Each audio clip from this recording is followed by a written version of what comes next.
When an arrogant billionaire heiress mocked a black janitor, "If you can play that piano, I'll marry you." She had no idea. That night would become the greatest shock of her life. That night, Boston glowed with a cold, brilliant light. Outside the Commonwealth Grand Hotel, spotlights cut across the red carpet, and the flash of cameras was a constant percussive storm. Inside the grand ballroom, crystal chandeliers dripped golden light onto marble floors, where evening gowns swirled past tuxedos with carefully rehearsed smiles.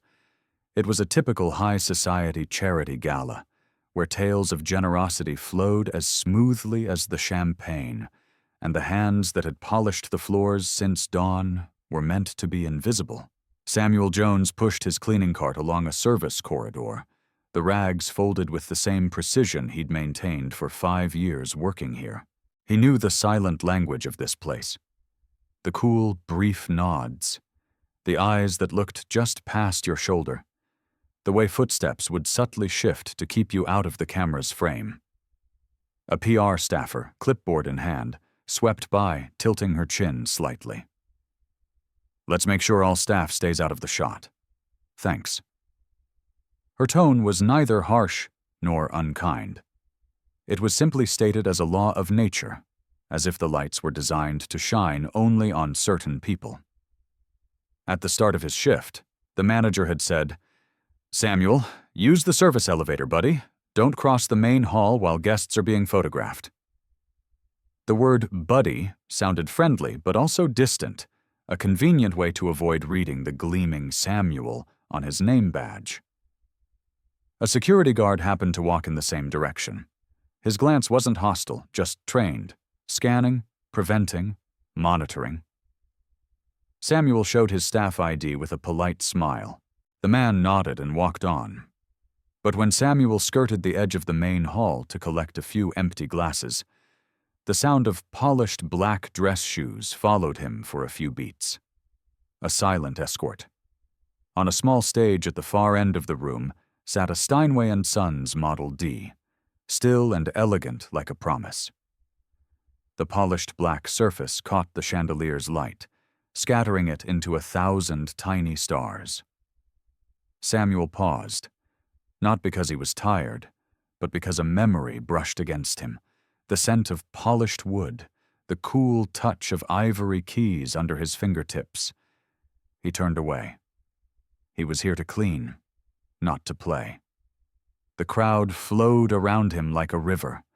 A society matron halted when Samuel happened to step near the camera's edge. "Excuse me, go around, please." A man beckoned with a subtle wave. "Hey, you." Samuel turned. "Yes, sir. My name's Samuel." The man held out a set of car keys, pointing toward the entrance. "Where's valet?" "Sir, I'm with the maintenance staff. Valet is at the front entrance." The man gave a flat, "Ah!" and let his gaze slide off Samuel's face as if it had touched glass. Samuel was used to it. Here, slipping out of sight was a survival skill. Moving slowly at the carpet's edge, avoiding the camera's eye, circling around columns, always making sure he was the last one through a doorway, so no one had to step aside for him. Occasionally, someone would mutter behind him, "You don't belong here." It was never addressed to him directly, just to the air shaped like him as he passed by. He collected glasses, replaced ashtrays, wiped table edges. Another PR assistant hurried by, adjusting a velvet rope. "Staff, please stay behind the photo line."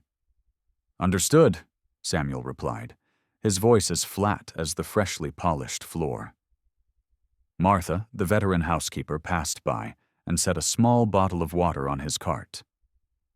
"Samuel, take a break. Hydrate." "I'm fine, Miss Martha." She looked at him a moment longer, as if she wanted to say something more, but knew better than to say it in a crowded hall. From the grand doors, a new group of guests entered under a choreography of lights. Smile, flash, turn, flash. Fingers touched the stems of wine glasses.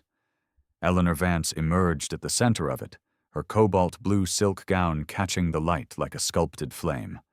A river of diamonds flickered along her collarbone and wrist. She strode to the microphone, her voice firm and bright as polished glass. "We are here tonight to remind each other that hope always has a place. I trust everyone will be generous." The applause was polite, blending with the scent of expensive perfume and champagne. The same security guard trailed Samuel as he kept to the edge of the hall. No one had told him to. It just happened. Part of a collective, unspoken reflex. When Samuel bent to pick up an empty glass, he caught his own reflection in a wall mirror. Navy blue shirt, black gloves, calm eyes trained over years.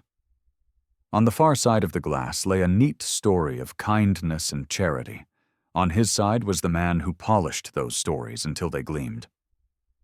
A young woman holding her phone paused where Samuel stood. Sorry, could you move?" She didn't look at his name tag. "Yes, ma'am. I'm Samuel. I'll step aside." His name fell softly between strands of background music, so light it seemed no one heard it. He stopped at the edge of the stage, scanning the table setup. Napkins folded precisely, glass count correct, ashtrays under half full. Another security guard approached with a polite smile. "Sir, this area is for guests." "Yes, I'll be out once I check the glasses." "Thank you." The smile wasn't unfriendly, it just had a thin layer of default suspicion. From the mic, the PR host announced the schedule: speeches, an art auction, then a special piano performance by a guest artist. Samuel glanced at the Steinway again. From somewhere, his old teacher's voice whispered, "Don't count the keys, feel the music." He shook his head. Here, feelings weren't his job. Invisibility was. A couple walked past, the man squinting. "Hey, buddy, spill over there." Samuel turned. "Yes, I'll get it right away." He moved like a shadow over the marble. Every motion was calculated to be smaller than the room. Shoulders lowered, elbows tucked, standing at an angle to give way. He had learned to exist like a ripple, present everywhere, but gone from every frame. Once in a while, a pang hit him when the piano was tested. 3 scattered chords, someone pressing the pedal. The sound was full, deep, recalling nights he sat at a piano until his fingertips numbed, trying to place a melody exactly where it belonged on the score of his life. Now that melody sat behind a door, he had locked himself. The key, he thought, was lost somewhere on the road to becoming someone no one needed to notice. "Samuel, service route," the manager reminded, eyes flicking towards the photo corner where donors lined up their smiles. "Don't cross the main hall." "Yes, sir." Samuel turned toward the service elevator. At the narrow junction of 2 corridors, he paused, not from fatigue, but to swallow something unnamed. Then he moved on. The gala was running like clockwork, speeches on cue, laughter in the right places, cameras at the right angles. Invisibility ran just as smoothly. Staff took the back route. Names blurred into buddy or you, eyes reminding you, you don't belong here. Every piece fit neatly into the gleaming machine. Only Samuel, in a brief moment before the service door closed, looked back at the Steinway.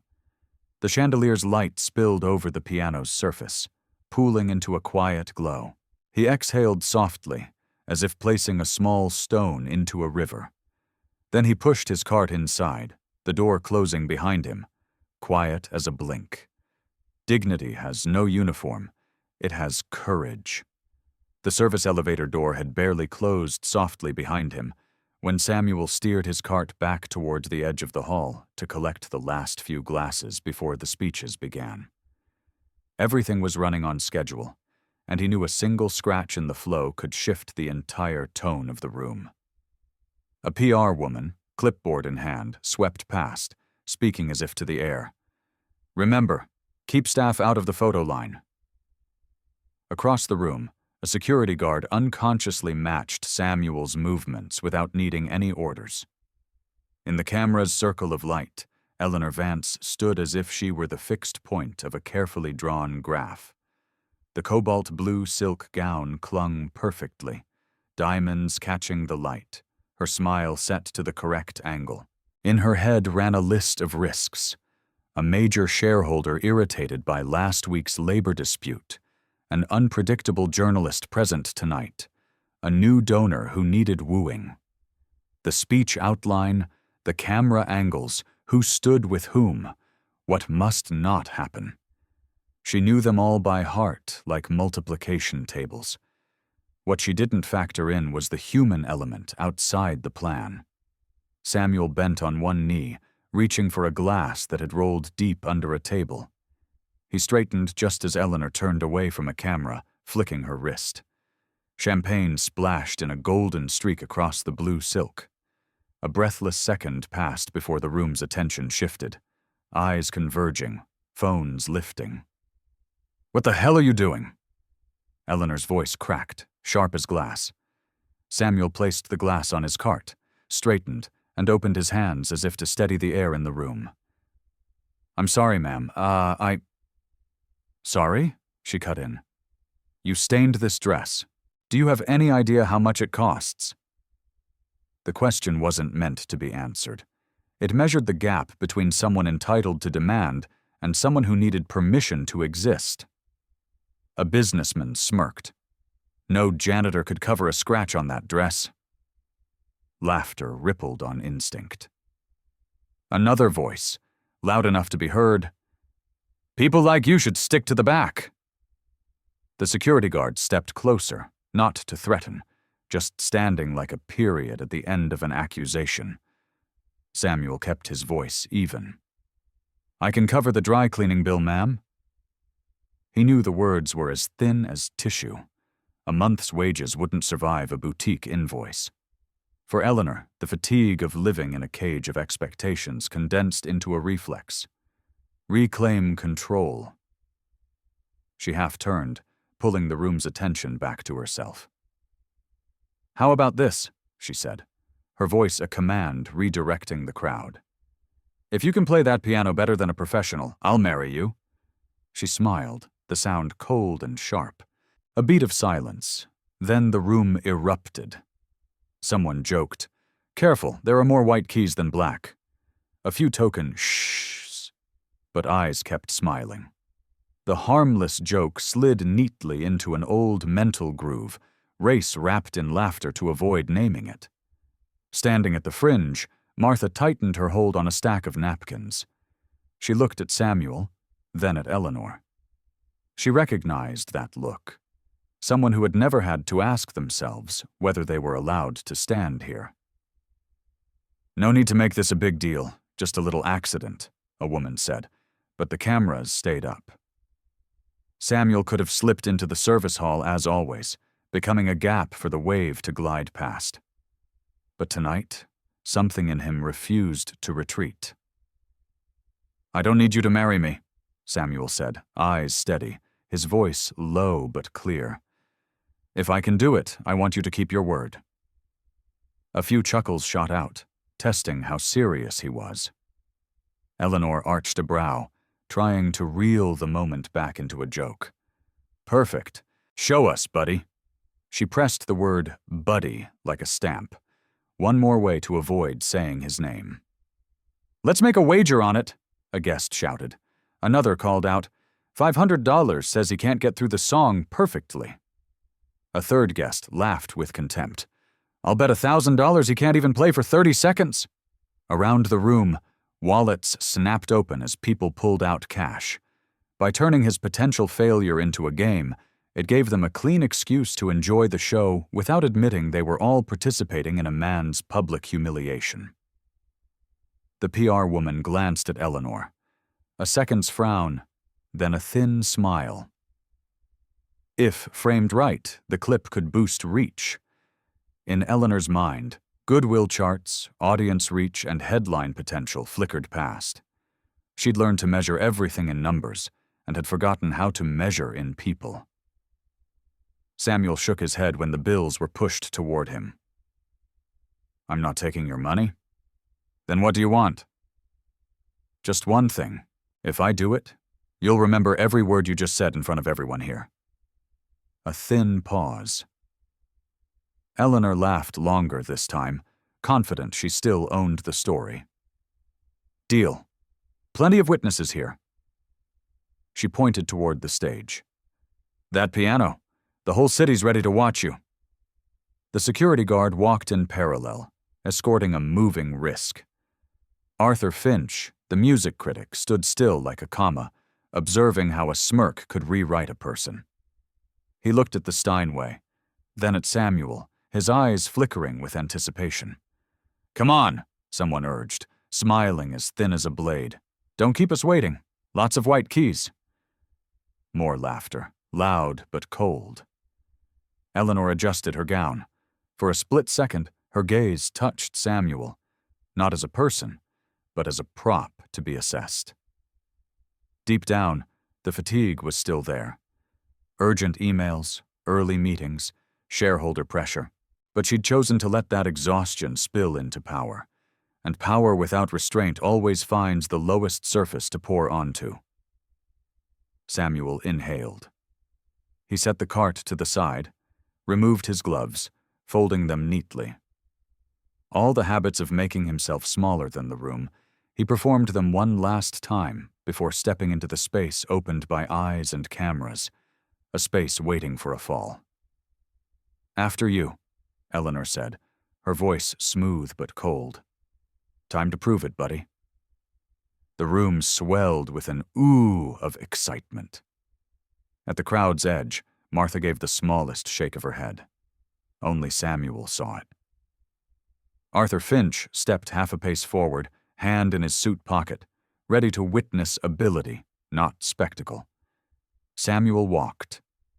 The sound of his soles on the marble barely carried, but each step seemed to reset the room's center of gravity. At the end of the path, the black Steinway & Sons Model D lay still, its lid catching the chandelier's light into its own private sky.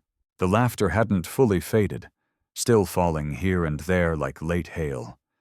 But beneath the noise, a thin silence began to form. A space just wide enough for music, if it came. Samuel placed a hand on the stage edge. The guard stopped at the perimeter, not advancing. The PR woman stepped back half a pace, camera still rolling. Eleanor kept her chin high, convinced she still controlled the moment. But for the first time that night, Samuel wasn't trying to make himself smaller. He simply stood at the full size of a man. My name is Samuel, he said, loud enough for the first rows to hear. Not Buddy. Then he stepped up onto the wooden riser, heading toward the piano. The way a person approaches a real conversation, not a sideshow. From that moment, the night shifted, and the marriage dare that had sounded like a joke was hardening into a binding promise in front of a room full of witnesses. What came next would no longer be entertainment. It would be a test of dignity, talent, and one's word. Right after the calm statement, "My name is Samuel, not Buddy," the room seemed to drop a notch in noise. He kept walking, each step on the marble even and deliberate. Not fast, not slow, as if he were resetting the dimensions of himself in a space that was never meant for him. A stack of bills slid forward, the snap of wallets opening. "Let's make a wager on it," a guest shouted. Another called out, $500 says he can't get through the song perfectly. A third guest laughed with contempt. "I'll bet $1,000 he can't even play for 30 seconds. Around the room, wallets snapped open as people pulled out cash. By turning his potential failure into a game, it gave them a clean excuse to enjoy the show without admitting they were all participating in a man's public humiliation. Samuel didn't look at the money. "I'm not here to perform like a trained pet. I'm not taking your bets." Then he turned toward the one who had issued the dare. "I accept, and I only want one thing. If I succeed, Miss Vance will keep her word in front of everyone here." A few whistles rang out, half mocking, half testing. Eleanor Vance lifted her chin, her smile locking into place. In her mind, the risk chart scrolled fast. Last week's labor lawsuit, an unpredictable journalist present, a new donor to impress. She thought in graphs and headlines, not in people. If he failed, the whole room laughed. Done. If he was decent, spin the narrative into a night of discovering hidden talent. What she wasn't used to was an employee demanding that she keep her word. Samuel reached the foot of the stage. 2 security guards immediately stepped in, blocking him out of habit. "Sir, this area is for performers and guests only." The tone was polite, the boundary soft but real. Samuel stopped, didn't argue. He tilted his head so they could see to the left. A white couple was leaning happily over the stage edge, taking selfies with the Steinway in the background. No one stopped them. The guards hesitated for a beat, then returned to their positions in front of Samuel. The small moment laid bare the skew in the room. Same rule, enforced for only one person. At the edge of the hall, Martha saw it, her lips pressing together. This wasn't the first time. A deep, clear male voice cut in. "Let him through." Arthur Finch, the music critic, had been standing nearby. He didn't raise his voice, just shifted his shoulder slightly. "Tonight I want to hear music, not watch barricades move." The guards glanced at each other, then stepped half aside, opening the path but still flanking him, as if escorting a risk in motion. Eleanor's brow tightened just slightly. She didn't like anyone else setting the rhythm. The PR rep touched her sleeve and murmured, "Better if Finch speaks up. Adds legitimacy." Eleanor inhaled, returned her smile to its trained setting, the one she'd perfected all her life, turning emotion into procedure. A female guest muttered, "They should clean the piano too, all that sweat." A light touch, bitter underneath. A polite remark carrying baked-in bias. Samuel removed his gloves, folded them neatly onto a tray. A small, decisive gesture like shedding an invisible uniform. He looked up at Eleanor. "Let's confirm one last time. You said if I play better than a professional pianist, you'll marry me. I don't want that. I want you to keep your word in whatever way you can, publicly." A male guest laughed. "Smart. Customizing the prize." Another added, "Keep her word? How? Write a check?" Samuel shook his head. "I don't need a check. I need proof that words here carry weight." Arthur Finch nodded. "You're talking about public accountability." "Yes." In Eleanor's eyes, a flicker of hesitation. Then it was gone. Around the room, phones were raised. Tiny lights blinked. The risk chart ran again. Labor hashtags, conservative shareholders. She smiled, stamping it shut. "We're all witnesses here." Arthur Finch followed, "And if he plays at a professional level, I'll say so to the press." A few short bursts of applause. Part of the room was ready to value principle, not just spectacle. Samuel nodded, stepped onto the riser. One guard instinctively shifted closer. Samuel didn't look at him, only at the path ahead. For years, it had always been blocked by mechanisms dressed in courtesy. Tonight, he was walking through under his own name. "Let him through," Arthur Finch repeated, as if placing a period at the end of the sentence. The guard froze, then moved to the edge. Below, the selfie couple still joked about white keys, black keys. No one shushed them. The entire room's eyes were on one man, and its expectations gathered for a fall. Samuel stood before the Steinway & Sons Model D. He placed his palm on the lid. Cool, solid, familiar. He didn't open it yet. He looked down, calling the challenger by name. "Miss Vance, I want to hear you say one thing clearly. I will keep my word." For the first time that evening, Eleanor missed half a beat. She wasn't used to reading lines someone else had written, but in front of too many cameras, with the PR rep nodding for her to lock the narrative, she lifted her chin. I will keep my word. The final syllable was thin as wire. It was both a promise and a fence. Martha released a breath only Samuel noticed. He lifted the lid. The hinge gave a soft, clean click.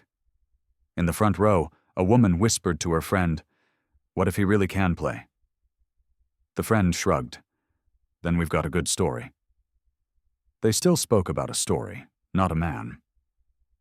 Eleanor kept her smile, her thumb brushing the now dry champagne stain.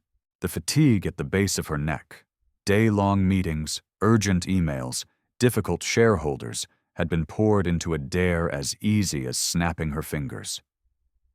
A discordant thought crossed her mind. Why had she tossed that line so easily? Then the PR logic covered it again. If he's good, we discover talent. If he's bad, the room laughs. Win-win. Somewhere the word dignity still waited outside the door. Samuel pulled the bench out and sat. He checked his distance from the keys, dropped his shoulders, loosened his wrists. Old rituals returning like muscle memory. He spoke loud enough for the first rows to hear. Thank you for making way. It sounded polite, but anyone hit by it would understand. He was speaking to the guards and to a system that had long kept him at the hall's edge. The crowd steadied itself with a few jibes. Get on with it. Don't keep us waiting. At the fringe, the man from earlier murmured. Look, his hands are shaking. His friend replied, Of course they are. Who wouldn't be? Arthur Finch gave a small smile. Shaking or not, the music will answer. Samuel set his fingertips on the keys, just touching, not pressing. The air felt taut and thin, as if waiting for a snap.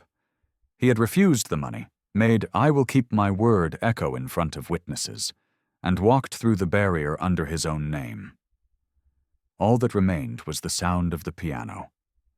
All that remained was the sound of the piano, and when it came, it arrived not with noise, but with a breath that seemed to touch the air itself.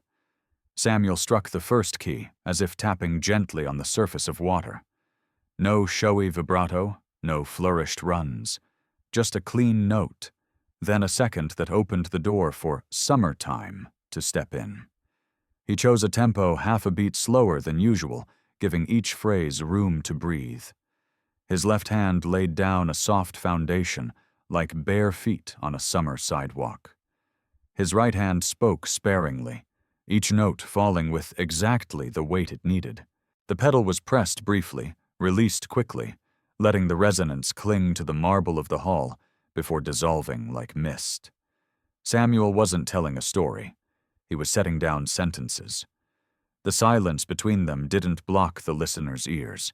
It invited them closer. In the second row, the man who had joked about white keys, black keys, left his smile hanging mid-air. Then it folded in on itself, extinguished like a candle capped under glass. His champagne stopped trembling. A woman recording the video tapped her phone off, laying it face down as if afraid to make a noise. The room's laughter didn't vanish instantly. It shrank, dried, and rolled to the edges. Arthur Finch leaned forward, his trained eye missing nothing. The way Samuel anchored a low note to keep the line centered, the way he sidestepped flashy technical riffs in favor of restraint. Beautiful touch, warm tone. Not a warmth achieved through tricks, but through intent. A player who knows what he's saying, and to whom. Arthur noted how Samuel bent two blue notes at just the right moments, holding and releasing them so that a familiar melody became strange again. In the front row, Eleanor Vance kept her polite smile, but her jaw softened a notch. She had prepared two neat scenarios to spin the narrative, yet this sound belonged to neither. From a thin seam in her memory, she saw herself at 10, sitting at the old upright at home, her elderly teacher pressing her hand down and saying, "Silence is also a note, young lady." Eleanor had hated that lesson. Back then, silence meant absence. No money, no power, no applause. But now, the silence Samuel poured into the room carried a different weight. The Steinway answered him as if it had known him for years. In the bridge, Samuel tilted the harmony into shade. Not darkness, just depth. He held a single note long enough for people to realize they were waiting, and that moment shifted the room from a crowd hungry for spectacle into an audience listening. Servers slowed their steps. Security guards lowered their shoulders. The PR rep, for the first time all night, stopped checking her mental dashboard. Samuel looked at no one. His posture was calm. Shoulders dropped, back easy, eyes sometimes half closed, not in a performance affectation, but because he was listening to the way the notes touched the walls, echoing back like waves. He wasn't presenting himself. He was returning to himself. Each phrase he laid down rewrote a line on a resume that had been crossed out. No more buddy, no more you, no more people like you. Here, in this moment, was Samuel Jones, a man with a name, with a voice. From her spot at the edge of the hall, Martha's eyes glistened.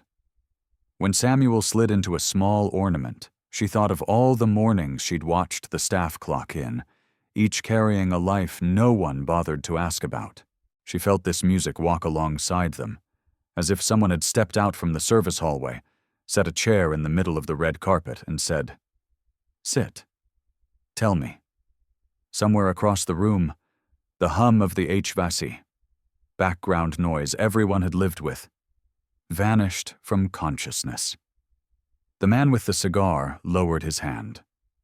A woman adjusted her shawl and forgot to finish, leaving her fingers resting idly in her lap. Someone started to sigh, then stopped, afraid to spill whatever delicate drop was balanced on the rim of the moment. Eleanor glanced at the patch of champagne on her gown, now dried into a thin ridge. She wanted to think about image damage and media opportunity, but the thought refused to flow. She realized she had no ready words for this. She had believed everything could be labeled: KPI, ROI, sentiment. But this music was labeling her back. Not heiress, not future CEO, not a net worth package. It called a person out from behind the glass. The sensation was as unsettling as touching a place she hadn't in years. Samuel circled a short variation, then let go of the urge to display.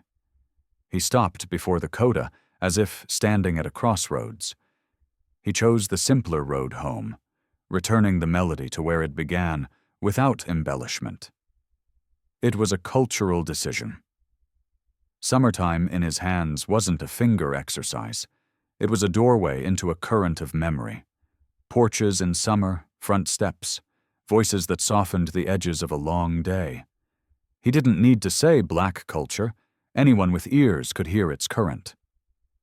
For a moment, he looked up and caught Martha's eyes.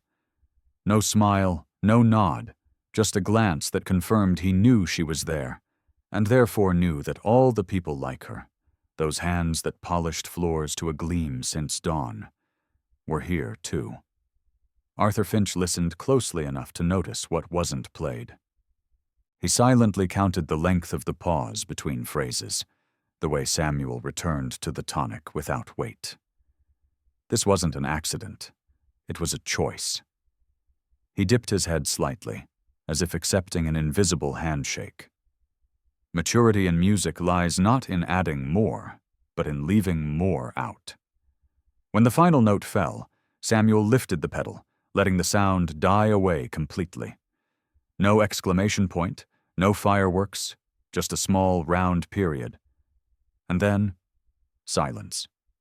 Not the awkward silence of a spilled champagne moment, not the empty silence of nothing to say. This silence had changed color. Deep, warm, present. The room seemed to inhale all at once. A single clap rang out, then halted, like someone knocking but remembering someone was asleep. Samuel didn't turn toward the audience to seek approval. He sat still, hands loose in his lap, eyes on no one in particular. His posture said the rest. I am not here to prove. I am here to name himself, to name those just pushed out of the frame, to name the dignity that wears no uniform. In the front row, Eleanor felt a voice inside her, one she usually smothered with her calendar, stir. What have I just done to this man? The question didn't stop at Samuel. It swept back over all the staff she passed without seeing each day, over the emails requesting, use the service elevator, stay out of the photo line. It left a thin chill at her neck. She looked up at the chandelier, the light that had always sided with her, and for the first time that night, she saw it as neutral. A young server, tray in hand, stood frozen as if spellbound. She swallowed hard, eyes shining for reasons she couldn't name. Beside her, the guard who had instinctively blocked Samuel let his elbows drop. He didn't apologize, didn't need to. The silence was doing it for him. Samuel touched a small closing chord, not to prolong, but to set the room back on the ground after the bend it had just taken. Then he lifted his hands from the keys, lowered the lid one notch without closing it. He turned his head to find Arthur Finch. They didn't speak. A single nod held the whole sentence, I'm still here. Any laughter, if it still existed, was now at the margins. At the room's heart was a new quiet, one both carved by the music and left behind like soil for the next thing to grow. In that place, jokes about white and black keys had no space because people had just heard something beyond the color of the keys. Samuel inhaled, exhaled. He didn't rise. He let the room reset its heartbeat. And in the front row, Eleanor, the hostess who had tossed a marriage dare like a stone into a pond, felt every ripple come back to the shore where she stood. She understood. From here on, every word she spoke would have to pass through this silence. The first piece was over. The room had changed color, and the control, what Eleanor had thought was hers, was quietly sliding toward the piano.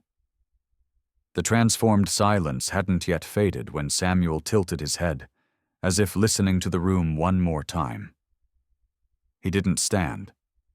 He simply rolled his wrists, reset his distance from the keys, and changed languages, from the lull of summer to the clean architecture of the classics. A sonata, the skeleton of discipline, came to life. The opening theme was crisp, clear, allegro con moto. Samuel's left hand built a rhythmic wall with evenly rolled chords, mechanical in precision, but never overpowering. His right hand drew a thin, cantable line, delicate yet sinewed. He used the pedal sparingly, releasing it exactly at the cutoff points, so each movement revealed its structure instead of being cloaked in a fog of emotion. In the transition, he staged a dialogue between the two hands, a 3-2 cross rhythm meshing like gears. Every accent landed just enough to support the next phrase, never forcing it. The room, so used to being served sensations, found itself unconsciously counting with him. The man with the cigar lowered it from his lips, setting it carefully into the ashtray, as if smoke might smudge the clean lines. An older woman tilted her head, narrowing her eyes, the reflex of someone who'd once studied piano, checking the voicing. In the back row, a young man lowered his phone, forgetting vertical mode entirely. Perhaps the clip no longer seemed enough. Arthur Finch shifted half a foot, leaning in to catch more of the mid-range. He noted the rare control. Smooth legato on the 4th and 5th fingers, trills clean without stray notes, the peep to F climb without a gasp. In the development section, Samuel carved the theme into fragments, rotated and reassembled them. The arc of dynamics rose by intellect, not adrenaline. Arthur exhaled softly, almost to himself. Virtuoso. The word fell in 2 beats, cautious, then certain. Samuel wasn't trying to steal hearts. He was building a bridge. Those who had come for sport understood halfway across they were standing before art. The faint shifting of chairs subsided. The guard who had stepped in to block him earlier lowered his shoulders. For the first time that night, his eyes were not watchful, but following. Eleanor Vance sat upright, the smile on her face like an old mask. With each phrase, she felt the invisible dashboard in her mind, KPIs, headlines, sentiment, lose signal for a few seconds before flickering back. She glanced at the PR rep. "That's enough, isn't it?" The other's eyes wavered. "If we cut at the peak, we'll be crucified." Eleanor bristled at a situation she didn't control. She wanted to put down the period, to bring the night back onto the outline she'd planned. In the coda, Samuel let the arpeggios pass like a draft of wind, breaking on the dynamic stair just before a forte, then refusing to step on it. He returned to mezzo piano, closing the phrase with a cadence as clean as a boundary line. This was the power of control, knowing where you could be loud and choosing not to be. Another silence. This time applause erupted instantly afterward, sharp and full, not the polite clapping of a gala. This was recognition. A few people half rose. Then one whole row stood. Prejudice hadn't vanished. It had simply stepped back, glancing around for allies. Arthur Finch lowered his chin by exactly a centimeter, a professional's gesture. He angled slightly toward the waiting cameras. Professional standard. No waving hands, no exaggeration. A line of invisible text had just been signed and sealed. A few reporters exchanged looks. They had their pull quote. Eleanor felt control slipping away like sand through her fingers. She stood in the natural pause, clipped the mic to her lapel. "Thank you," she began, voice smooth as glass. "A truly impressive performance. Now let's—" Her words were drowned by a lone shout. "More! Another one! Encore!" The crowd, which she had steered from the start of the night, was now choosing its own path. The PR rep swiveled toward her. "Let him do one more, Eleanor." She pressed her jaw, thumb unconsciously rubbing the dried champagne stain. "Back to work," Eleanor said quietly. Mick off, aimed only at Samuel, her last attempt to snap the reins. Samuel looked at her for a beat, not defiant, not submissive, just looking. The gaze wasn't hot, but it had an edge. "You just said you'd keep your word." In the front row, a few guests turned to each other. They had heard her enough, even without the mic. Her face had said it. An older woman, silent until now, spoke up clearly. "We'd like to hear more." A heavy-set man who'd eagerly bet earlier nodded rapidly. "Yes, more." The young man in the back turned his camera on again, but this time to record music, not a stumble. The guard glanced at his superior. The latter shrugged and moved to the edge. The room's center of gravity had shifted away from the hostess, toward the man at the piano. Eleanor set the mic down, her smile returning but thinner, almost transparent. Inside, she heard a faint crack. The image, the shell she lived in, fracturing at the seam. She worried about shareholders, about tomorrow's headlines, about dinner with the donor.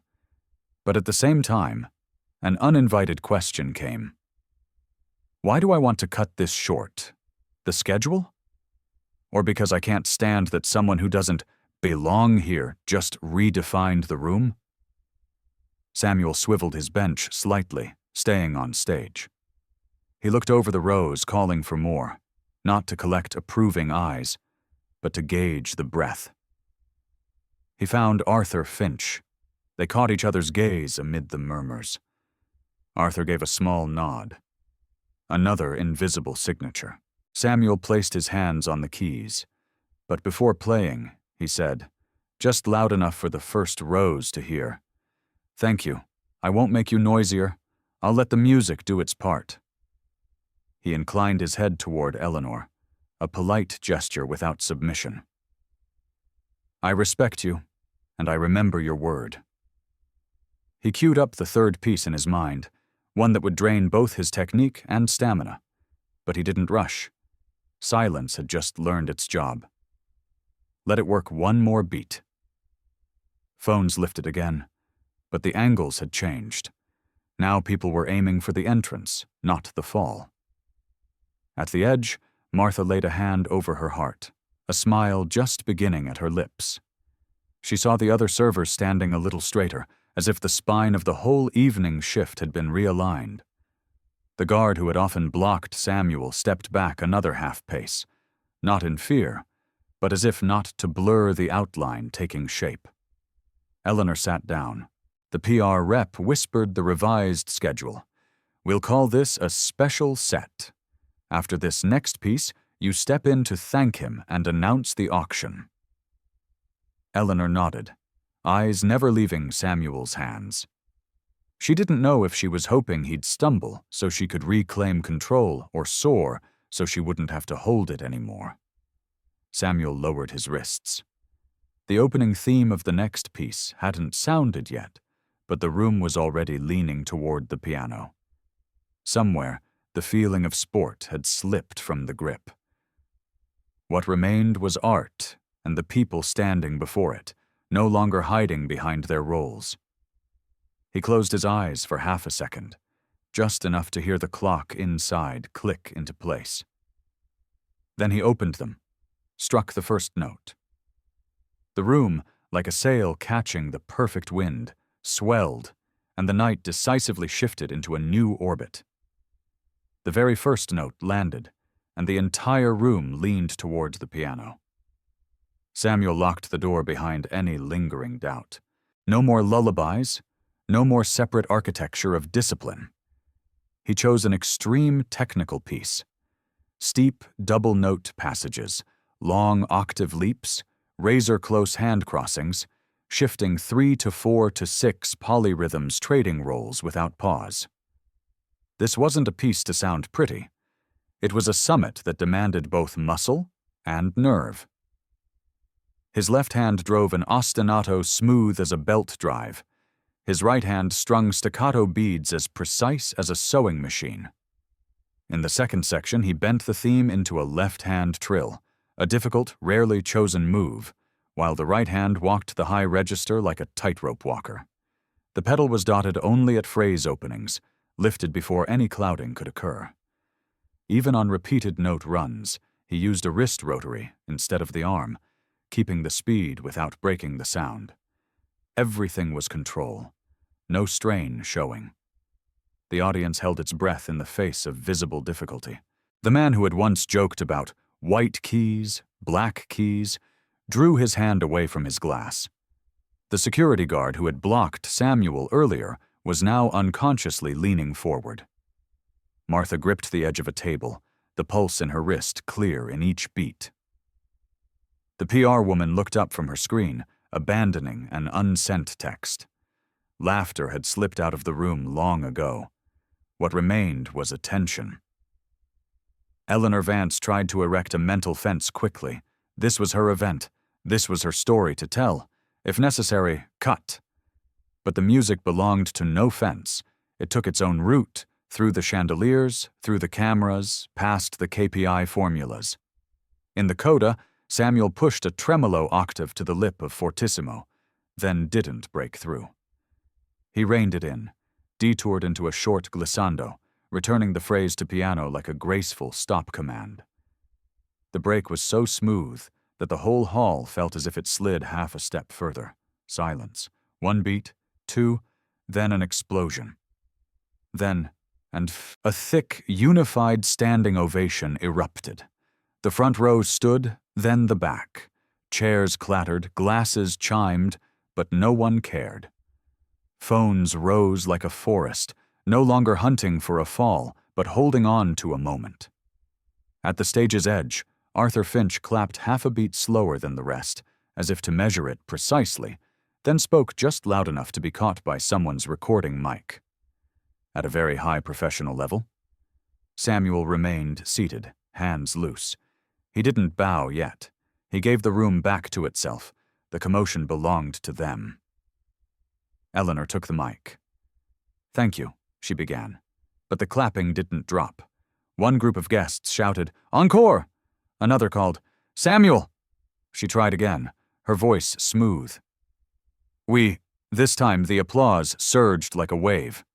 Not hostile, just not hers in this moment. The PR rep whispered at her shoulder.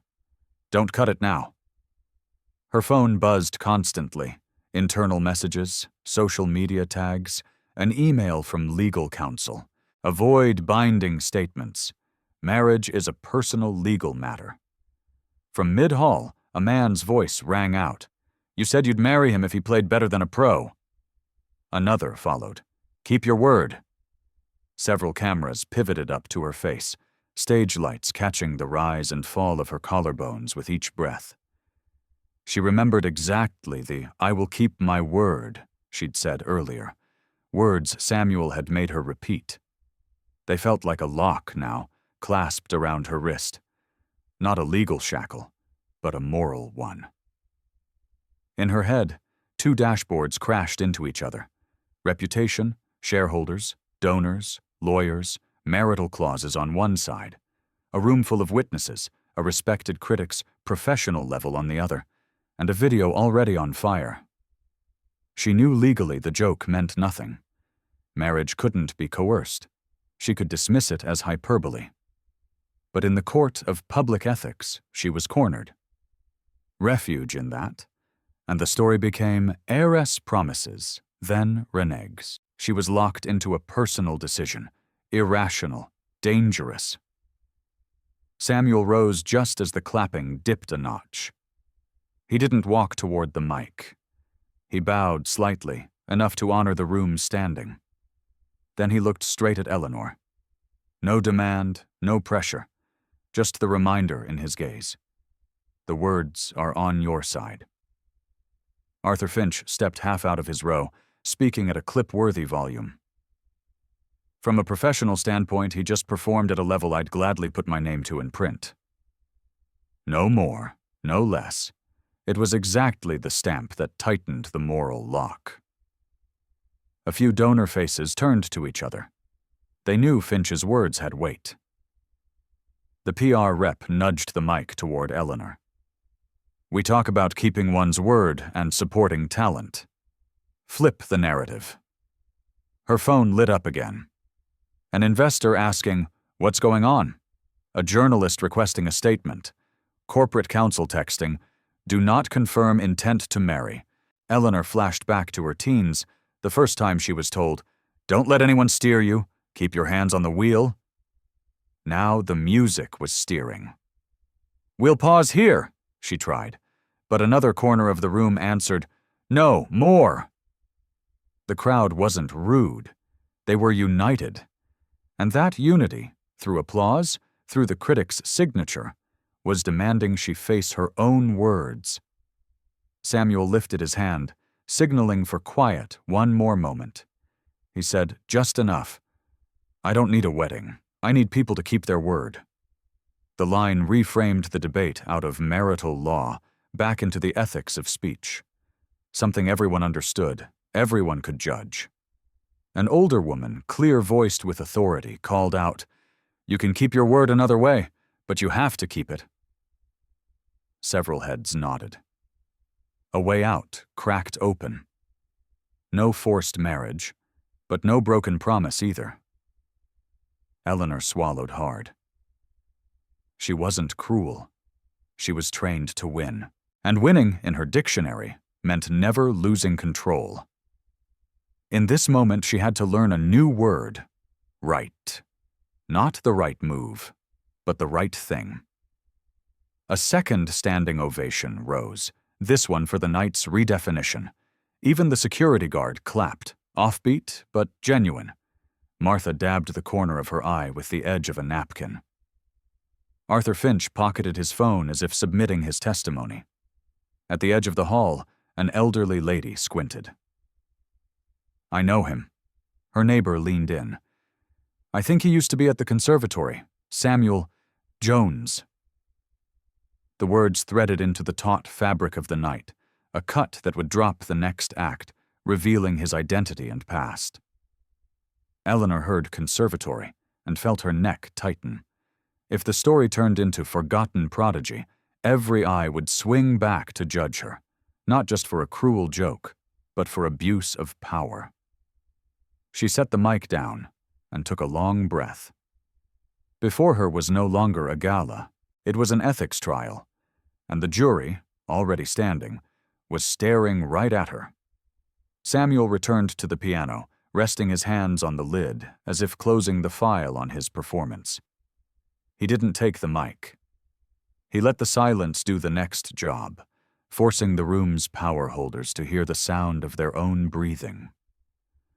The room stayed still for one more beat, as if to confirm, from here on, every word would carry weight.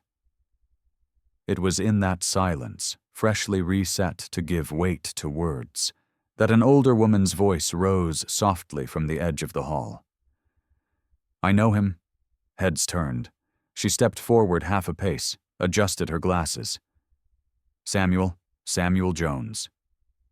The name slipped free of the Buddy and You labels and dropped into the room like a latch clicking shut. A few people mouthed it back to themselves, tasting a returned identity. "He performed at Symphony Hall when he was 22, she said firmly. "That encore, I remember it perfectly." A silver-haired man in gold frames nodded. "Yes, the Globe called him a new talent." A younger guest pulled out his phone, typed quickly. The screen lit up with an old photo. A young man in a black suit, bowing before a piano. Arthur Finch narrowed his eyes, digging through his professional memory. "I read that review, and I remember a master class. My teacher mentioned your name." He turned to Samuel, nodding slightly, as if confirming a thread that had never truly broken.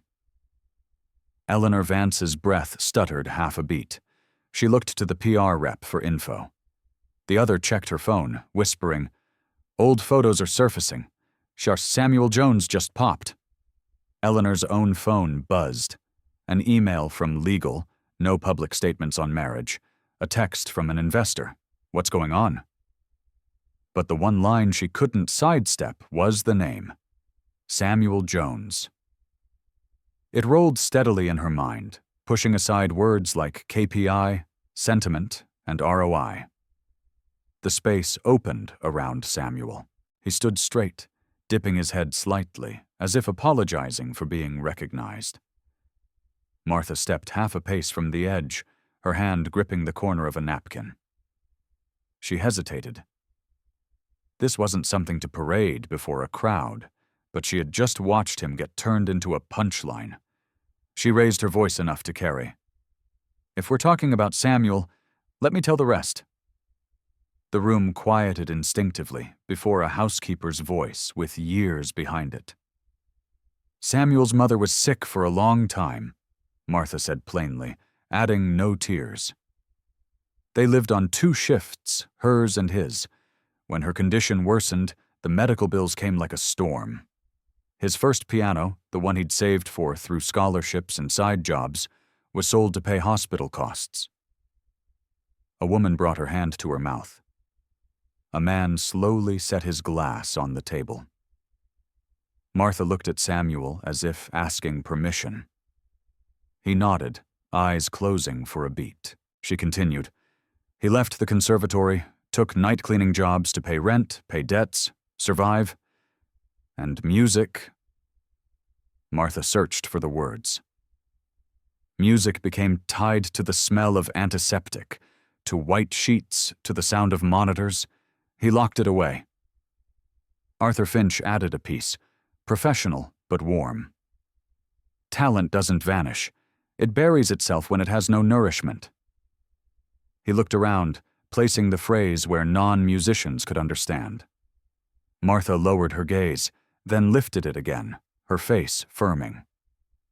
"And this isn't just about poverty." She clipped the words. Someone once told him after an audition, "We need someone who fits the hall. Hair should be tidier. Don't play with so much color. Your demeanor needs to be more professional." She didn't exaggerate. Those words were polite and dangerous for that very reason. Another time, a guard blocked him at a stage door, made him use the service stairs, even though he had an invitation in hand. A small gasp escaped from the third row, then sank. Some guests looked at each other, their own words to their staff suddenly appearing in letters before them. The barrier here wasn't brick. It was etiquette, wired into the mind. Samuel heard his name repeated in the room. Samuel, not Buddy. Each time was a small hammer tapping away old paint. He drew in a deep breath, held it, let it out. He didn't want tonight to become his private tragedy in public. But Martha wasn't telling a sob story. She was naming the problem. The polished system that had pushed him to the margins. Eleanor's mind flashed to the checklist she'd sent internally. Staff stay out of the frame. Use service elevator. Don't stand in the lobby during guest check-in. She wanted to defend herself.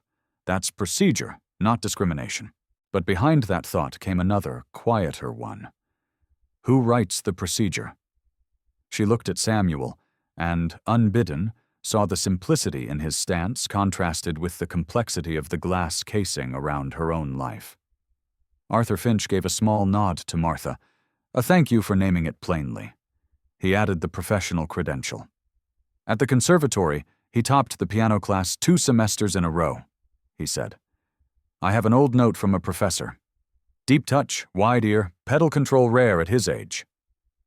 He didn't mention the times Samuel lost funding because he didn't fit the face of the program. The phrase was too sharp to throw now, but the attentive had already connected it when Martha said, "Fit the hall." A middle-aged man frowned. That still happens today. Another sighed. It never stopped. It just speaks another language. Shame, rare at a gala, was now present. Not loud, but heavy. Eleanor lifted the mic, then set it down. She knew anything she said now would be filtered through the moral lens just raised. She glanced at the PR rep. The other shook her head. Don't defend. Listen. It was advice unfamiliar to someone who lived by steering. But tonight, silence was again in the right place. Martha closed, her voice steady. He doesn't need anyone's pity. He only needs to be called by his name and not be blocked from doors that should already be open. She turned to Samuel, smiling. Tonight, you opened one yourself, with music. Samuel nodded, eyes damp but steady. He looked around the room, at people who had laughed earlier, now sitting upright, at the guard who had blocked him, now slightly bowing his head, at Eleanor, her face blank for a rare second, like someone seeing her true reflection. I didn't leave music because I stopped loving it, Samuel said, speaking about himself for the first time tonight, his voice low, clear. I left because every note I played took me back to the hospital room. I needed to do something simple. Pay rent, pay debt, survive. He paused. Tonight I remembered why I learned to play, not to get applause, but to be a person. The line clicked a second lock in the room. Recognition was no longer about skill. It became an agreement that before them stood a whole human being. At the hall's edge, the woman who'd begun the recognition said softly, "We've lost you for too long." Arthur Finch replied, as if entering it into the record. "From now on, write it right. Samuel Jones." Samuel nodded, a faint smile. Eleanor Vance stood in the middle of waves moving against her. She knew the game had changed. No more cutting at the PR beat. No more rewriting the narrative with a few neat lines. Before her was a man who had reset the measure of dignity. And behind her, in the phone still buzzing, was a world demanding she keep her word in its true sense. The night from here would not return to its old structure, and the next act, media storm, pressure, closed-door conversations, was already standing just behind the door that had been called open. The "say his name" silence had barely closed when the hall erupted in a storm of phone alerts. Screens lit up in scattered blue dots. Push notifications pinged without pause. A young man shouted, "It's on TikTok!" Another added, "X is flooded with clips." On several phones, the same headline repeated, "Heiress mocks black janitor, then he plays like a genius." Beneath it, hashtag swelled by the second. Samuel Jones. Keep your word. Vance Gala. One viral edit cut Eleanor's Marriage Dare directly against Samuel's Summertime and Sonata performance. A fast-moving news account slapped a small chyron across the bottom, publicly promised marriage. At the door, security reported news vans outside, reporters requesting entry, the hotel's PR fielded calls stacked on calls. Legal messaged urgently. Absolutely no confirmation of any marriage. All statements must be neutral. Two blades of social media stuck out at once.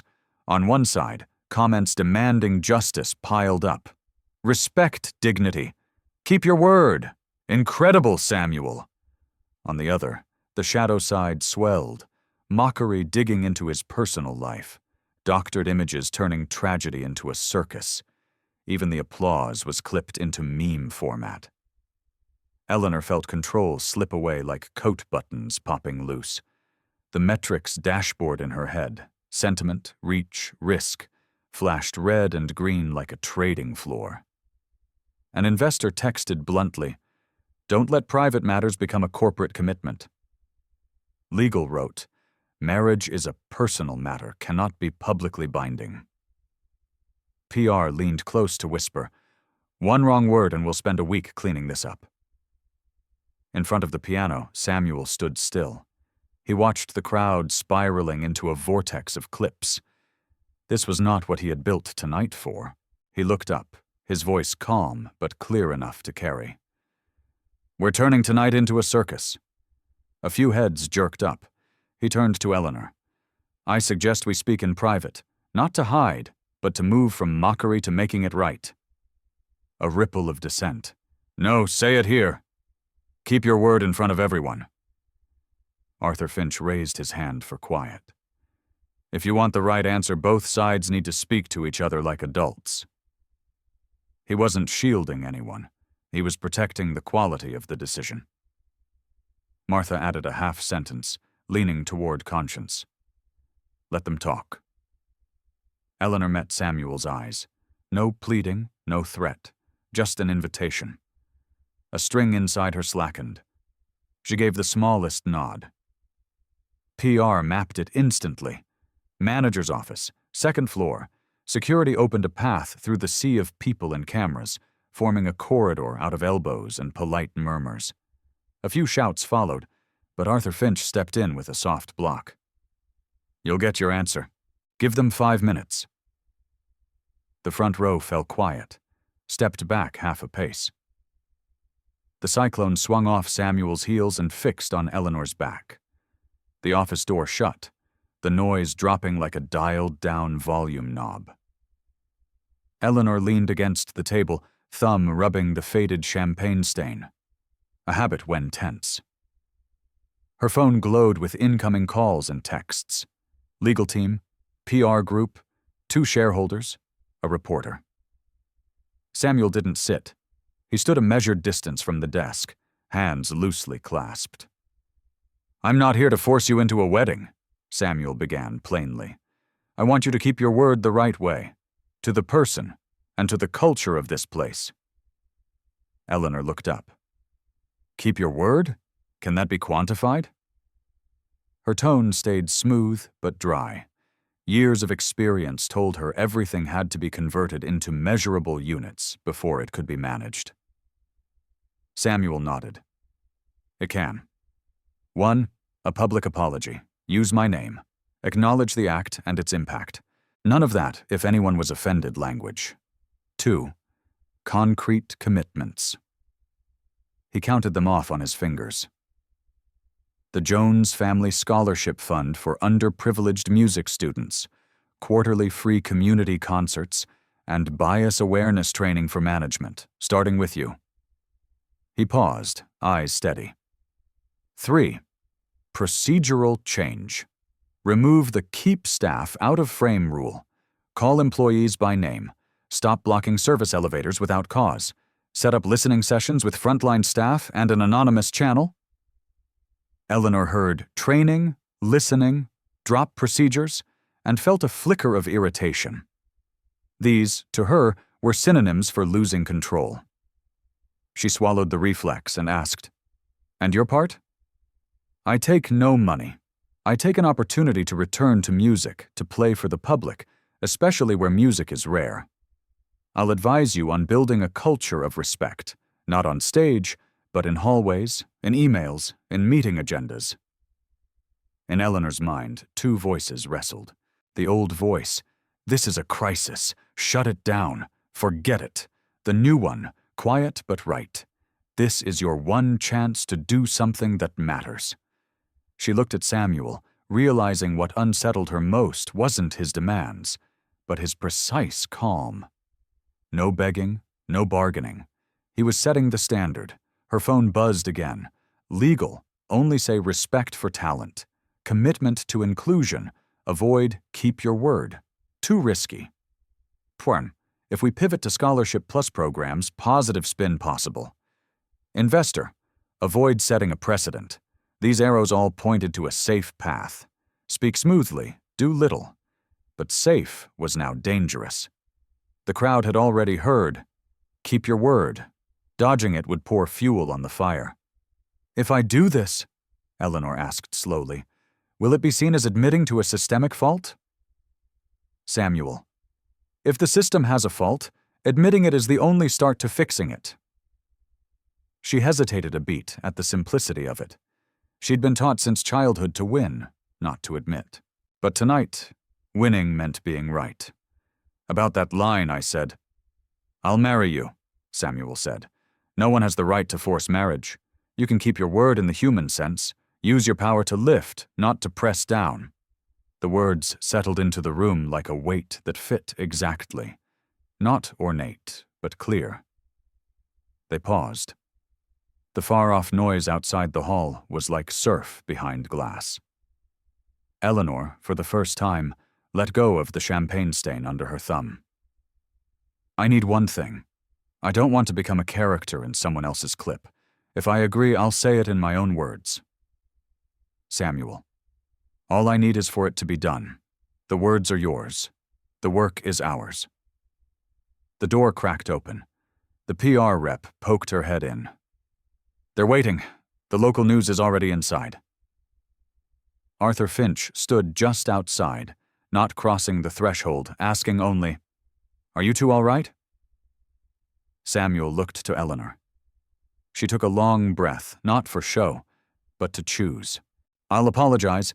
Announce the scholarship fund, the community concert program, management training, and procedural changes," she said crisply, like listing an investment portfolio, only this time, investing in people. She looked up at Samuel. "You come with me. But when I speak, I speak." Samuel, "I'll stand there to confirm with my name when needed." Eleanor tapped out a quick message. Prep statement. No marriage mention. Emphasize keep your word through action. Legal sent back a draft. Unconditional apology. Plus specific commitments. She read it, deleted the hedging phrase if anyone was offended, replacing it with "I was wrong." A small move, but it hurt. Before opening the door, Eleanor paused, asking half for business, half for truth. "If I slip, what will you do?" Samuel, "Remind you of your word in front of everyone." She nodded, a nod accepting a binding she'd spent her whole career avoiding. The door swung open. Noise, cameras, lights flooded in like a tide. The social media storm was still there, sharp and cold, but at its center was a small space just agreed upon, a shift from mockery to making it right. And that would be the measure of what came next, whether she would keep her word in action before a city now watching. The doors swung open and lights and cameras rushed in like a tide, but instead of retreating, Eleanor stopped squarely at the mic. Samuel angled just to her right, close enough to share the noise, far enough not to steal the frame. Arthur Finch stood front row like an official seal, and Martha remained at the edge of the hall, still holding the corner of her napkin. Eleanor looked around the room, inhaled, and this time didn't read from the safe draft. Tonight, I was wrong. I disrespected Samuel Jones. I failed to call him by his name and turned an employee of this organization into a shadow. I apologize to him, and to everyone we have ever treated as invisible. The "I was wrong" dropped into the room clean, with no "if anyone was offended" cushion. The PR rep held her breath. Legal fired off messages, but it was already too late, in a good way. She went on, her voice steady. About the line, "I'll marry you. Marriage is not something to be wagered. I will keep my word the right way, through action. Starting tonight, I'm announcing a program of rebuilding and reform." The room leaned toward the mic. Some cameras turned to capture Samuel. He neither nodded nor shook his head. He let the words run their full course. "First," Eleanor said, "we're establishing the Jones Family Scholarship for talented music students without resources, with priority for underrepresented communities. The fund will be run by an independent board. The Vance Group is just the sponsor." She paused half a beat. "I want that name to outlast this evening." A single clap broke out.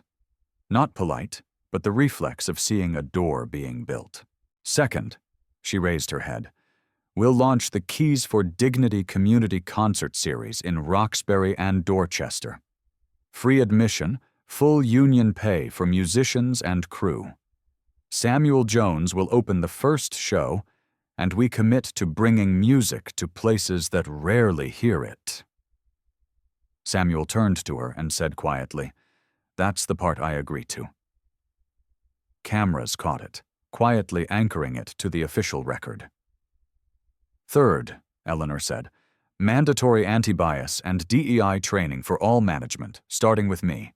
We'll hire an independent firm, conduct anonymous pre- and post-surveys, and publish the results." A skeptical "humph" sounded somewhere, PR stunt, but Arthur Finch tilted his head as if marking it. "Measurable means accountable." "Fourth," her tone hardened, "I'm scrapping the staff must not appear in frame rule when not required, and removing service elevator blockages in non-security areas. Starting tomorrow, all managers will address staff by name." She scanned the room. "Anyone who doesn't stay." A wave of murmurs rippled through the staff at the edges. A few instinctively adjusted their name badges, as if to make them seen.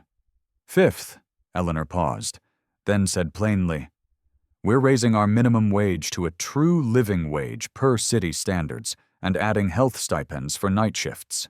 Deadline, next quarter." An involuntary gasp escaped the crowd.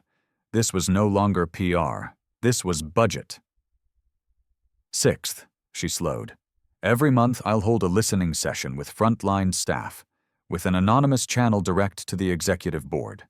No polished reports, only truth." Eleanor lowered the mic a fraction, then raised it again. "And finally, I'm inviting Samuel Jones to serve as my independent human values advisor for 1 year. Call it humility coaching. He'll have the right to say what I don't want to hear, and I'll be responsible for listening." A faint smile passed over Samuel's face, not for winning, but for the right thing being named. Camera shutters snapped. A reporter called out, "Do you admit you discriminated?" Eleanor inhaled. "I admit bias exists in my organization and in me. I take responsibility for fixing it. Not perfect for legal, but right for ethics." Faces that had smirked earlier fell silent. Samuel asked for the mic only for a few seconds. Thank you. I don't need a wedding. I need what's been promised to be done. I accept the advisor role not to grade, but to ask, how do we treat people when the cameras are off? He handed the mic back. Clean. Martha tilted her head, eyes wet but cheeks dry. She leaned toward Eleanor as she stepped down. Thank you for saying I was wrong. From tomorrow, call me Martha. Eleanor hesitated, then nodded. Yes, Miss Martha. The hierarchy flipped, but into its right place. In the front row, Arthur Finch spoke just loud enough for the mics to pick up for the background of clips. This isn't a fairy tale. This is governance, and governance means measuring promises by actions. A definition planted among the forest of hashtags. Still, the other side of social media scratched. The hashtag, Magyars PR stunt, rose alongside Prochont keep your word. One account sneered, a few concerts and it's over. Another replied, living wage is real. The two edges of the internet ran in parallel, but now the checkpoints were drawn. Timelines, programs, fund name, listening session schedule. Truth had a place to land. The PR rep handed over a rough printed timeline. Q1, scholarship applications open. Next month, 2 concerts in Roxbury, Dorchester. 8 weeks, first DEI training. Next week, no staff and photo signs removed. Next quarter, new wage table. Eleanor initialed the corner, not legally binding to the public, but like a self-imposed contract. A shareholder texted, short-term loss. Eleanor replied, long-term risk reduction. She knew she'd have to prove it in the quarterly report, but for the first time she felt a breath of space under the pressure. Samuel turned, offering his hand. Eleanor shook it. No photo op, no performance. Cameras still pressed in, but in that clasp, they split the weight in half. Tomorrow, I'll send the schedule for the first session, Samuel said. I'll invite cleaning crews, security, kitchen staff, the ones who use the service elevator. Eleanor nodded. And I'll take that elevator with them. The words escaped before she could stop them, but they were right. A reporter threw one last question. Do you call this keeping your word? Eleanor looked straight into the lens. I call this keeping my word through reform. See you when we report progress. She set the mic down. No bow, do first, bow later. The room loosened slightly, as if it had just exhaled. The social media storm still screamed outside, but at the eye of it, the frame was built. Scholarship, concerts, DEI, wages and benefits, new policy, listening sessions, a human values advisor. Things that would either take root or expose who broke their word. Samuel looked at the piano for one last beat. He wouldn't play again tonight. The music had done its work, bending the room so words could enter. The rest would be timelines and labor. And as the camera lights lowered, he saw Eleanor walk to Martha first. She spoke quietly, clearly. Miss Martha, thank you for reminding me with the truth. For the first time, she called a staff member by name in front of the whole hall, not to be recorded, but because it was right. The night wasn't over, but law and life had a new agreement. The rest was simple. Keep the word. They stepped out of the meeting room just as the noise in the lobby was cresting. Eleanor walked half a step ahead, but when they reached the edge of the carpet, she slowed to let Samuel come level with her. The PR rep handed her the mic. She didn't look at the teleprompter. I'm Eleanor Vance. Tonight I was wrong. With Samuel Jones and Martha Johnson. With the way I addressed you, my attitude, and the harm I caused to people who should have been respected. She paused for a beat. I apologize unconditionally. The click of cameras moved closer. She continued, shifting from words to a concrete plan with a specific timeline. The Jones Family Scholarship applications open on the 15th of next month. The independently managed board list will be announced this weekend. Keys for Dignity. 2 Saturday nights next week at 6:30 p.m. in Roxbury, Sunday next week at 5:00 p.m. in Dorchester. Free admission, full union pay. Mandatory DEI training for all management in 8 weeks, with anonymous pre- and post-surveys and a public report next quarter. The no staff in photo policy ends tomorrow morning. Service elevators will be opened in non-security areas. Staff will be addressed by name. Wages and benefits. We will implement the city's living wage and night shift health stipend by next quarter. Listening sessions. I will host them every Monday at 9 a.m. in the B1 break room. The anonymous feedback channel goes live tonight. She closed her notebook and looked straight ahead. Our cultural KPIs will include turnover rate, internal satisfaction score, percentage of complaints resolved on time, and the pay gap by function. I am personally accountable for these numbers. A ripple of surprise moved through the hall, not at rhetoric, but at deadlines and metrics being staked. Arthur Finch gave a small nod, like a final stamp of authenticity. Eleanor lowered the mic and turned toward the staff standing at the edges. Miss Martha, thank you. Then to the blue, white, and black uniforms. Tomorrow, if I call anyone Buddy, remind me of my own name. There were a few small, relieved laughs, but this relief had a spine. The PR rep signaled the tech team. Behind the stage, a large screen lit up with a temporary poster. Black background, white text reading, Keys for Dignity, with Samuel Jones's name and performance dates beneath. At the bottom, in small print, a community concert series by the Commonwealth Grand, admission free. No flashy logo, just enough to be recognized. Eleanor didn't take the honorary seat. She stepped off the platform and found a spot in the 3rd row between a security guard and a waitress. She folded her phone face down on her lap. No more looking at dashboards. The room shifted with that gesture. Control lowered a notch, no longer pressing down on the music. Samuel said nothing more.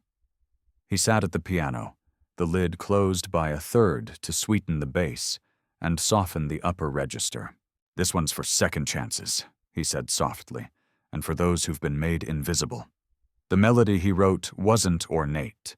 The opening motif was 4 notes, up a step, down a half step, back home. Like the way people hesitate, then decide. The left hand kept time like night shift hallway steps. The right hand traced a line so clean you could hear the space between phrases. Midway, he glanced at a shadow of "summertime," not quoted whole, just nodded to, then turned it into a warm harmony. Not sad. He wrote for the present, not for an old resume. Eleanor watched those hands, and for the first time didn't see a performance, but labor. Labor like the cleaning shift she had walked past. Next to her, the guard who had once blocked Samuel rested his hand on his knee, thumbed an old wedding ring, then pulled his hand back to avoid making noise. The waitress on her left counted time with her eyes, her lips holding a faint smile. In the coda, Samuel skipped the fireworks. He brought back the 4 opening notes, softer this time, like a room that had learned how to say sorry properly. He lifted the pedal before the last tone could cloud. Silence fell again, now like a seat just big enough for anyone to sit in. Applause, steady, full, but not loud. When it faded, Samuel rose and gave a small bow, enough to thank, not to repay a debt. He met Martha's eyes. She nodded. Well done, Samuel. He met Arthur Finch's. Finch replied with his own nod. See you in tomorrow's column? Eleanor stood with everyone else. She turned to the guard. My name's Eleanor. What's yours? Robert. Nice to work with you, Robert. Tomorrow I'm taking the service elevator. You'll show me the way. Robert nodded, the corners of his mouth easing, awkward, like someone being handed back the shape of being seen. A group of guests approached Martha, asking about Monday's listening session. She took out her notebook, wrote down names, and said, "Take service elevator B, but next week everyone uses the front door." Half joke, half truth. Enough to make a few people laugh aloud. The PR rep laid out a hastily printed roadmap on the check-in table. Timeline, points of contact, anonymous email. Eleanor's signature was scrawled in the corner, not for show, but for accountability. A few young staff took photos, sent them into their internal group chat. The first comment popped up, "Call me by my name." The second, "See you Monday." Arthur Finch paused at the Keys for Dignity poster and told a reporter, "The best script isn't hero-villain redemption. It's that after the final chord, we still have work to do." It was the kind of line that, dropped into the close of a news segment, could slow the internet's over-scripting instinct. Don't chase the ending. Wait for the report. As guests began to leave, the "No Staff in Photo" sign in a hidden corner was taken down by the tech crew. They hesitated, looking to Eleanor. She nodded. "Remove it. Don't put it back." The empty screw hooks were left bare, a visible scar of what had been wrong. Samuel stayed until last. He covered the keys with the cloth, his hand resting a beat longer than necessary, like someone closing the door to an old home. Eleanor stepped up. No mic, no cameras. "Thank you for not turning me into someone else's clip," she said quietly.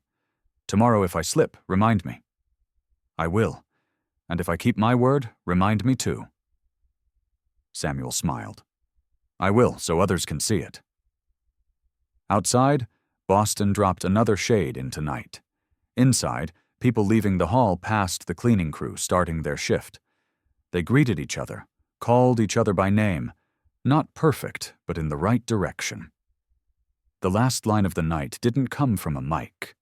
It came from the way those people looked back at those they had once made invisible. Clearer.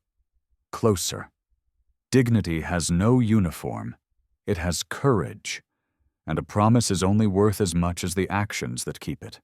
Have you ever been made to feel invisible or seen someone else treated that way? What would you do to speak up next time? If this story resonates with you, please like, share it with friends, and subscribe so you don't miss the next episode.